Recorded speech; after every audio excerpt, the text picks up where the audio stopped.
book, it's almost like you left off on a cliffhanger on a movie, and getting back trying to read that, and trying to get back and read that part of the book. It's the exact same way. It's stuff you learn about credit, real estate, budgeting, you name it. It's stuff that you need in life right now, not like the fantasy bullshit.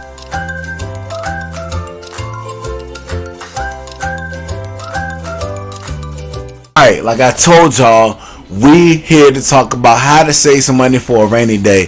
I'm going to tell you something that was taught to me over the past couple of years that wasn't taught to me as a child. It should have been, but it wasn't. But now I know, now I'm better. Alright, so it's a couple things you got to do. The first thing you got to do is get a job.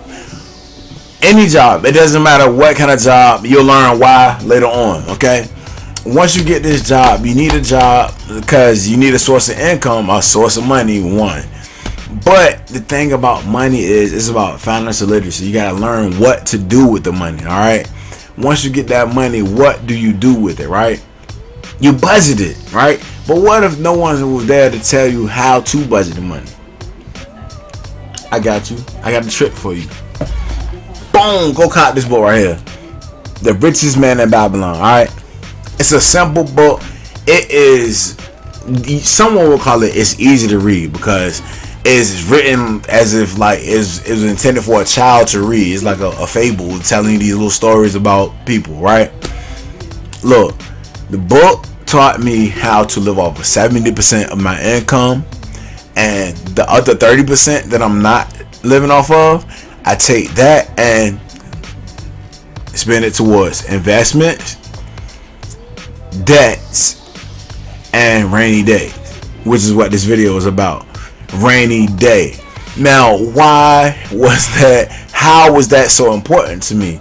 Because essentially I'm at a point in my life right now where I'm realizing I have a lot of bad habits that I need to unlearn and relearn and implement those better habits. All right, and this book pointed out a couple of those. You know, it's essentially it's a good book on budgeting. All right, having that fallback net of income if something were to go wrong.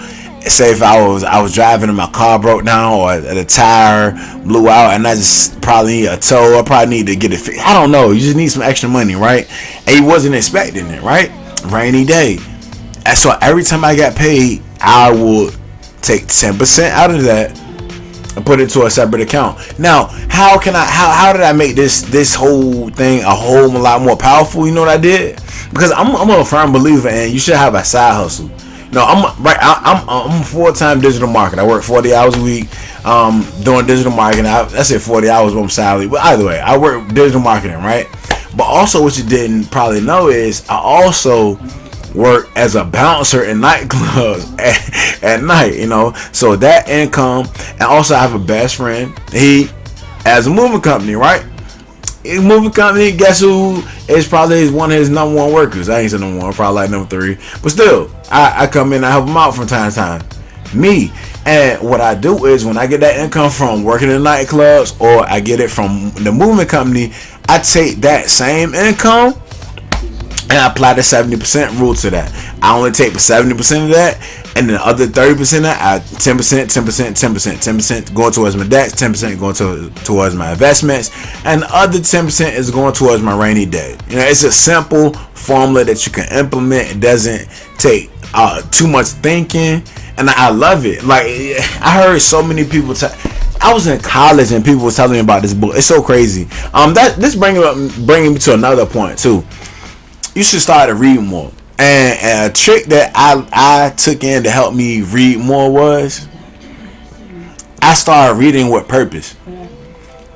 It's one thing to read a book that's like a fantasy novel that's taking you on all these mysterious worlds and whatever. Okay, cool, that's great. But when I'm reading with a purpose, where I'm reading on my credit or how to improve my credit. I read real estate investment books. Or this is a budgeting book. I read Rich Dad Poor Dad. Reading those books, it left me like thirsty for more knowledge. I would read the book and put my bookmark in there and have to come back to the book. But when I come back to the book, I'll be like, oh snap! Like I'm like, I'm so eager to read the book. It's almost like you left off on a cliffhanger on a movie, and you get back trying to read that, and trying to get back and read that part of the book. It's the exact same way. It's stuff you learn about credit, real estate, budgeting, you name it. It's stuff that you need in life right now, not like the fantasy bullshit. Anyway, I mean, that's preference, but look, that's just me. Anyway, not to go on a tangent, but I'm done with the video.